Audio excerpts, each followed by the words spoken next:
सुनाओ ब्रैडकॉम ग्रुप। और आज है एक और ऐसा दिन जिसमें लग गया है लोअर सर्किट और यहाँ पर एएसएम को कुछ गलत ही लिया जा रहा है।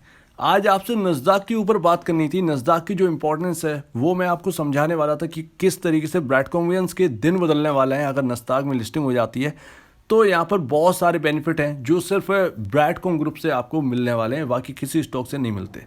लेकिन आज दूसरी चीज़ों पर बात करना बहुत ज़रूरी है जो आज घटी है, इन पर बात करते हैं क्योंकि अभी पैनिक जो है वो क्रिएट हो रहा है। तो ज़्यादा से ज़्यादा लोगों तक बात पहुँचे, इससे ज़्यादा अच्छा और कुछ नहीं होगा।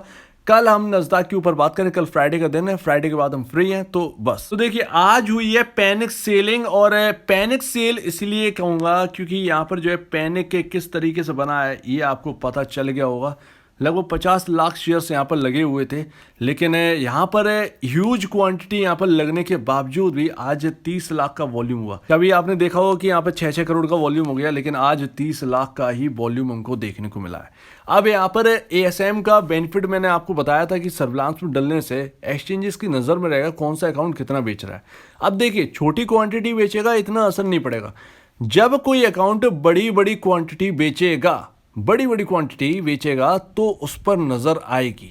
10 लाख बेचेगा, 5 लाख बेचेगा, ये ह्यूज क्वांटिटी में आ जाता है। जब एक अकाउंट ऐसा ट्रेड मारेगा तो भैया उसका नज़र तो पड़ी जानी है एक्सचेंज की तरफ से यहाँ पर।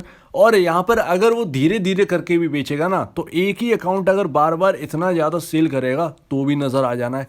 इसीलिए एएसएम की लिस्ट में आना बहुत ज़रूरी था, बहुत ज़रूरी था। बस यहाँ पर दिक्कत ये है कि यहाँ पर जो ब्रैडकॉम के जो शेयर होल्डर्स हैं वो पैनिक क्रिएट कर रहे हैं। तो पैनिक करने की कोई ज़रूरत नहीं है। यहाँ पर एएसएम आप स्टेज 4 देख चुके हो, स्टेज 1 तो कुछ भी नहीं है। स्टेज 4 में जब कुछ नहीं हुआ, एडिशनल सर्विलांस बहुत इंपॉर्टेंट है ऐसे स्टॉक के ऊपर। ऑलरेडी एक तो सस्ता हो चुका है, पैसा भर भर के बन ही रहा था, फंडामेंटल में बहुत अच्छा है ही, चलना तो था ही।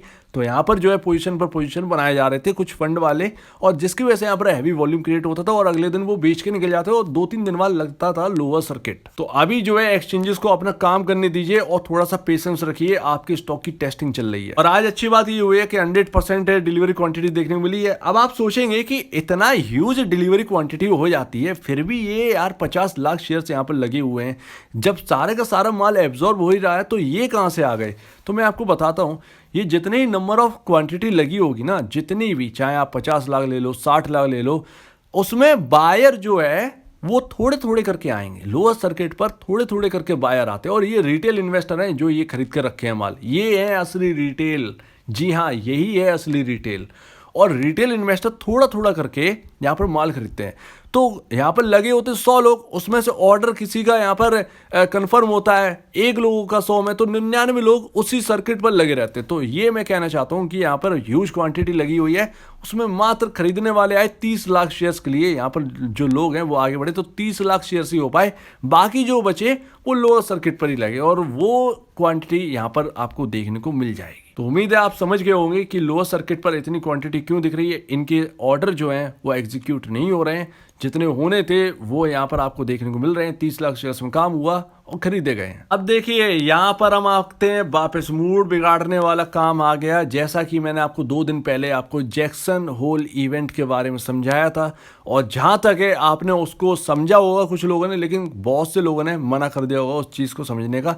तो देखिए जैक्सन होल इवेंट का एक हल्की सी खबर आई है और उसकी वजह से मार्केट में देखिए किस तरीके से पैनिक हमको देखने को मिला है। अब ये क्या न्यूज़ थी भाई, यहाँ पर निकल के आया कि भैया फेड जो वॉस्टिक है उन्होंने कहा है, फेड्स वॉस्टिक जो है उन्होंने कहा है कि more strong data could tip fed towards 75 basis point rate increase.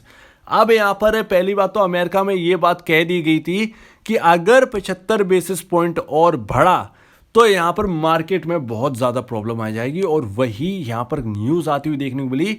Globally market अच्छा परफॉर्म कर रहे थे, अभी हमारे स्टॉक की प्रॉब्लम थोड़ी सी अलग है। ग्लोबली अच्छा परफॉर्म कर रहे थे स्टॉक मार्केट, लेकिन फिर भी यहाँ पर जो है लास्ट टाइम जब ये लास्ट मोमेंट पर जब ये न्यूज़ आई सबका सब जाता हुआ दिखा। तो यही है जैक्सन होल्स इवेंट जो कि मैं आपको समझाने की कोशिश कर रहा हूँ। आपका स्टॉक, आप एक मार्केट का हिस्सा है, अगर मार्केट सही से नहीं चलेगा तो आप किधर जाएंगे। और अगर मैं आपको एक साइकोलॉजी में आपको बता देता हूं, ये जरूर सुनिएगा, ये बिल्कुल भी स्किप करने की जरूरत नहीं है। आप इसलिए निराश होंगे क्योंकि आपका निफ्टी जो है वो पूरा रिकवर हो गया, ऑलमोस्ट 18,000 पर निफ्टी पहुंच ही गया था, सिर्फ 3% की गिरावट रह गई थी और फिर ये निफ्टी जो है वो 52 वीक हाई लगा देता, ठीक है ना। अब आप ये सोच रहे होंगे कि निफ्टी तो रिकवर हो गया लेकिन मेरा स्टॉक रिकवर नहीं हुआ है।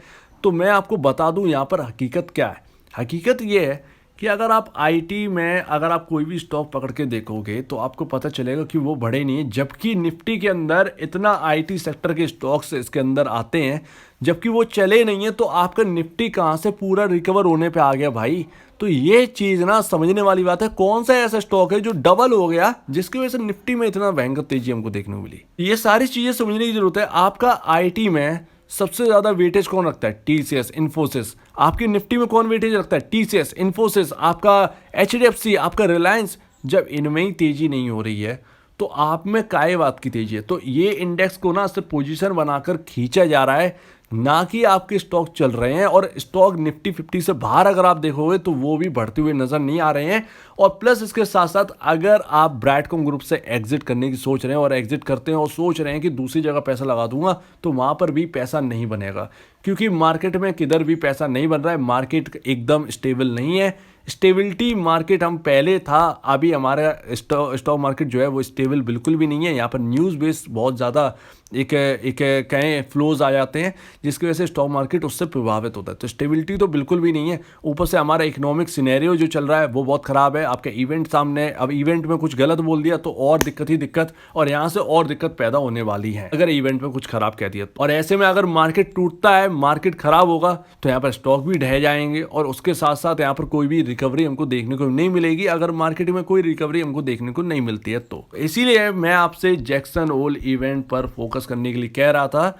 और यही बात है, आपको कोई भी बात जो है वो मैं फालतू की नहीं बताऊं, जो काम की है वो आप तक पहुंचानी जरूरी है। और आपके पास ये खबर जो है वो मैं डिटेल में लेके आया। और ध्यान रखिएगा, ये वक्त भटकाने वाला है, ये समय भटकाने वाला है। जिस तरीके से स्टॉक मार्केट परफॉर्म कर रहे हैं, कभी तेजी कभी मंदी, ये आ रहे हैं तो स्टेबिलिटी नहीं है। और ऐसे में आपसे, आपके हाथों से अच्छी अच्छी चीज़ें छूट सकती हैं इन सब चीज़ों को देखने के बाद। क्योंकि यहाँ पर जो है, अगर आपको स्टॉक पर भरोसा है, फंडामेंटल पर भरोसा करिए, यही आपका साथ देंगे। अगर आपने 1-2 साल के लिए पर्पज से ले रखा है तो आपको टेंशन लेने की जरूरत नहीं है, क्योंकि ये शॉर्ट टर्म का पेन है मार्केट का।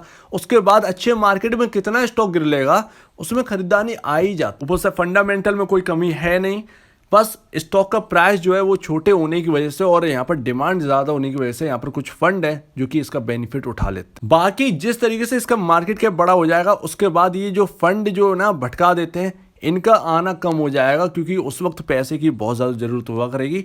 तो अभी ना आपको बस फंडामेंटल बिलीव करिए, अपनी कंपनी, अपनी पोजीशन पर बिलीव करिए। यहाँ पर ऐसे वक्त में आपके फंडामेंटली काम आएंगे। स्टॉक बेशक गिरेगा लेकिन उठेगा भी वही जो फंडामेंटली अच्छा होगा। तो उम्मीद है आप मेरी बात को समझ गए होंगे। जैक्सन होल इवेंट का एक एक अपडेट आपको दे दूंगा और यहाँ पर जो है हम उसकी बारीकियों को समझेंगे। कल हम नस्दाक के बारे में समझेंगे। नस्दाक की अपॉर्चुनिटी देखिए, ये स्टॉक का शॉर्ट टर्म का गिरना विरना है, इसे भूल जाओ, हटाओ, टेंशन खत्म करिए। तो अगर आपको इस वीडियो में कोई प्रॉब्लम है, कुछ पूछना है, कुछ बताना, कुछ कहना है, तो प्लीज कमेंट सेक्शन में कहिएगा। और आप दीजिए मुझे जाए वीडियो देखने के लिए बहुत बहुत धन्यवाद दोस्तों।